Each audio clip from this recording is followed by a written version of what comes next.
Hey guys, so in this video I'm going to go ahead and do my review video on the latest Equestria Girls movie, The Legend of Everfree.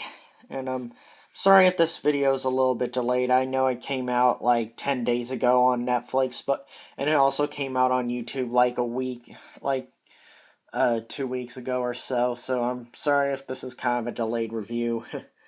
But anyway, so this movie starts off with Twilight sleeping in a room, but her friends end up coming in to wake her up, so they can get her on the bus to Camp Everfree. However, on the bus ride there, Twilight ended up. And just letting you, I think you guys should all know by now that this is not the pony Twilight in Equestria. This is the Twilight, the former Crystal Prep student who's now at Canterlot. But anyway, so Twilight ended up having a bad dream about Midnight Sparkle. But then you get to hear, but then after that you get a chance to hear the intro for the song after that bad dream, and I must say it's a really good intro. I mean, it's not quite as lit as the intros for Rainbow Rocks and the other two movies, or the other three. But I still think it's a great song to get this movie going, in my opinion. Once they got to camp, that's where you get a chance to meet the camp director, Gloriosa, which kind of sounds like a Mexican name to me, if you ask me. And you also get a chance to meet her brother, Timber. And they basically go over the basic camp stuff, that like what they want to do, and knowing the main seven, it's kind of obvious of what certain activities they want to do, and so they give out their options on what to do throughout the week, and they go over what they need to do to make it a good time. However, during the scene, you kind of actually notice something a little off about Gloriosa with the way she talks to her brother sometimes. And then they go over something else basic and important, finding out which tent they stay in. And after they find out what tent they stay in, they that's where they then get settled in. However, after everyone was assigned to their tents, Filthy Rich's human counterpart arrived to stop by and check in on the camp. Now, this scene actually focuses more on Sunset and Twilight. Twilight, like as far as as far as when they get settled into the tent, Twilight was still concerned about her evil actions from the last movie, but Sunset managed to support Twilight, which I thought was really nice of Sunset after all the stuff that Twilight went through in the last movie. And then at one point, when Sunset was looking for her sunscreen, things started levitating for some reason, I couldn't get at first since that. And I couldn't really get that at first since Twilight didn't have a horn to use magic. Since that was her human counter, since that was the real human Twilight, and then Sunset. But however, Sunset was amazed, but Twilight, however, wasn't. So after they got settled in, they went over to the dock, but Twilight accidentally tripped over a piece of wood on the dock, which kind of messed it up, and that's where you see Timber catch her to prevent her from falling. However, Flash kind of saw that. Sunset kind of told Flash that he kind of has to get over Twilight, but when I saw Sunset and Flash talking about it, that's kind of where I thought that Flash and Sunset would get shipped at one point. But even though they did date, I mean, it was still glad to see them talk a bit like that again. But anyway, so they had to close the dock for some safety reasons, because because because of a little accident that happened that kind of made it break a little bit. But then they did decide to try and fix it. And so later on that night, they decided to tell some scary stories. Rarity, however, told one that wasn't so scary. And it had to do with fashion, but so it probably was scary to her, but since the others didn't care so much about fashion, they weren't scared of the details in the story. in Rarity's story. But Timber did tell a story that was actually pretty important to this movie compared to Rarity's.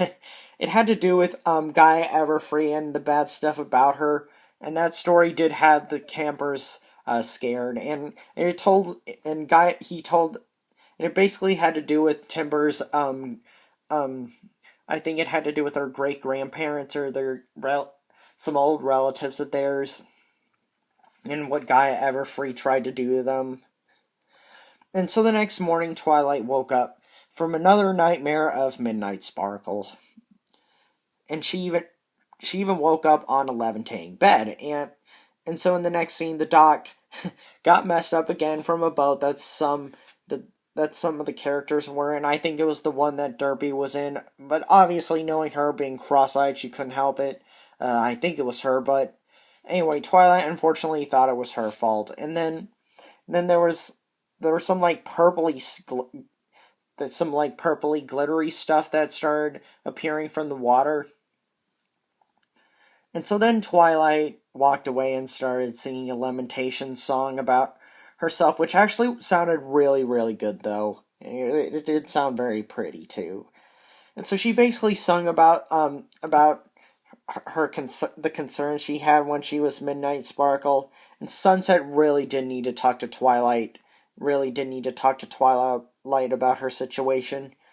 And so later on in this movie, it was time for the students to come to do some rock climbing, and at the rock wall, however, some crazy magic started happening again around it, and AJ kind of had a hard time trying to protect Rarity while climbing it. But to be honest, to me, I mean, a little off topic, but every summer I go to this camp called Camp Kanakuk. So in a way, this movie kind of made me think a little bit about it. Only Kanakuk is bigger than this camp, and the rock wall to me was not that big, to be honest, because I've seen way bigger rock walls. But then anyway, sorry, but I just kind of had to throw that in there that it just wasn't as big as other rock walls I've seen. But anyway, and so then Rarity ended up pushing AJ away, but apparently she ended up pushing her way too far. Like, it was probably some magic. It was probably some crazy magic that had happened, and that ended up pushing AJ into a lake. Then at one point, Fluttershy and Pinkie were making some cookies in a cabin, and they ended up magically making a huge mess, kind of like an explosion of a mess. So Fluttershy decided to get some paper towels. Oh, and yes, as far as the Kanakuk, I'm sorry, but it's also something that made me think of Kanakuk. Kanakuk has way more activities in this camp, but yes, they do some boat riding. But anyway, so then Fluttershy decided to get some paper towels to help clean up. So Fluttershy tried to grab up and reach it. And then a bird flew by and grabbed it for her. And not only that, but Fluttershy could also talk to the bird as well. And then the bird started calling more of his bird friends as well. And then AJ and Rarity came in talking about the magical things that happened to them as well. And apparently RD had the magical ability to run really fast, which is obviously no surprise to anyone, to pretty much any brony, really. Or just, yes. But anyway, so later on that night, they decide to show off some floating paper lanterns that they made, and I must say, it looked really cool and actually kind of pretty of how they managed to get them to float in the air. However, Pinkie Pie when she made hers, it did not float in the air, but it did have some marshmallows and some other goodies for her to eat, though, on it. But anyway, so later on that night, when everyone went to bed, Twilight ended up sneaking out of her tent. And so Sunset went out to go and chase her. And once Sunset caught up with her, she ended up putting her hand on her shoulder, which magically allowed Sunset to read her thoughts. However, that still got Twilight concerned about her magic. And then Timber Timber had appeared with some wood that he was working with. Like, I think he was chopping some or finding some to chop. And he decided to escort them back to the camp. However, Sunset noticed some sparkly stuff that was coming out of Timber's pocket, which was actually a clue leading to Gaia Everfree. So the next morning they started working on fixing the dock again. Then Sunset came by and notified the rest of the main characters about her new powers. Sunset ended up using her powers on Pinky, and this scene was actually pretty funny, seeing how cute and childlike Pinky's mind was, kind of like a bunch of cute little creatures or whatever, and like party cannons and balloons. It was just so Pinky, and her galloping la la la la la like that. It was just so Pinky, and that's kind of why I liked that scene a lot, because of how cutesy and childlike it was. Then anyway, another song came on, and it was a really good song from Sunset Shimmer. It was so encouraging. And that's where I think encouragement is considered to be Sunset's element, in which I'm gonna have to say that this is probably my favorite song from the movie. And then after the song, the dock ended up getting fixed again. And also, I like the little post that Sunset did at the beginning of the song, and also the when she started spinning, the little spinning animation that she did. I thought that was pretty cool. But yeah, anyway, like I said, after the song, the dock ended up getting fixed again. So then Sunset went to go and look for Twilight, and overheard Timber and Gloriosa arguing about the camp. Then Sunset came across Flash Sentry again, and they had talked a little bit about what's been going on with her. And even though they're not dating, I still think it's nice to see those two getting along. But then Sunset had found out that Timber found Timber where he was going, and then she had to track him down and see what he was up to. And she followed him to a cave that he ended up blocking, but Sunset could see some magical stuff going on through the cave. So Sunset texted Twilight to come to that area outside of the camp, and not only did they sense equestrian magic in that cave, but that's where Gloriosa came by. So Sunset used her magic on her to read through Gloriosa and what she was up to. And so Gloriosa was using magic in the camp, but to where no one could see her as she was trying to make things go smoothly.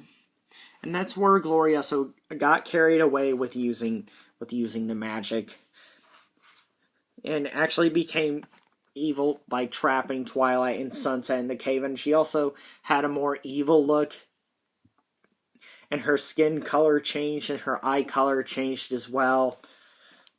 So meanwhile, the girls at the dock were working on their dress rehearsal for the fashion show that Rarity wanted to have at camp.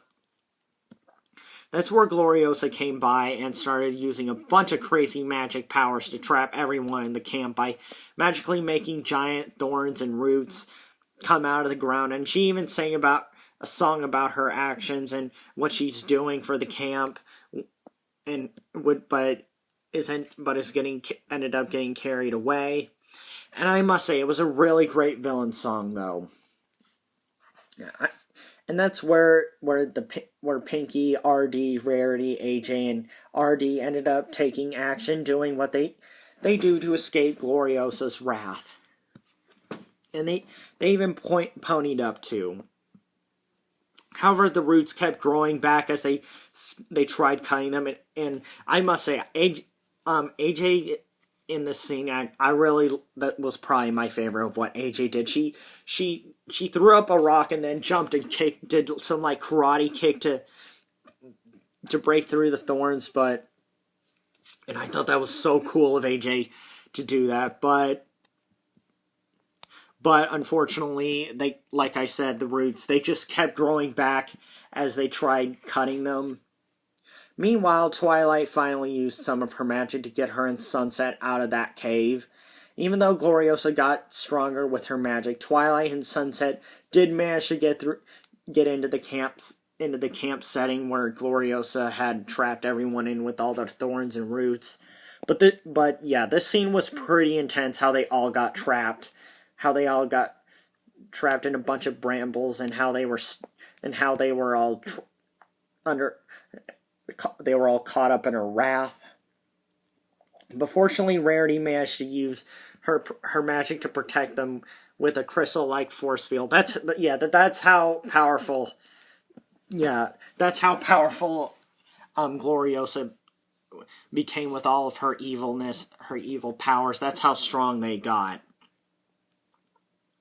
But then Twilight did manage to use her magic to fly up to Gloriosa, and she actually used her magic to get some little like amulets or stones or whatever that were on her necklace attached to Gloriosa.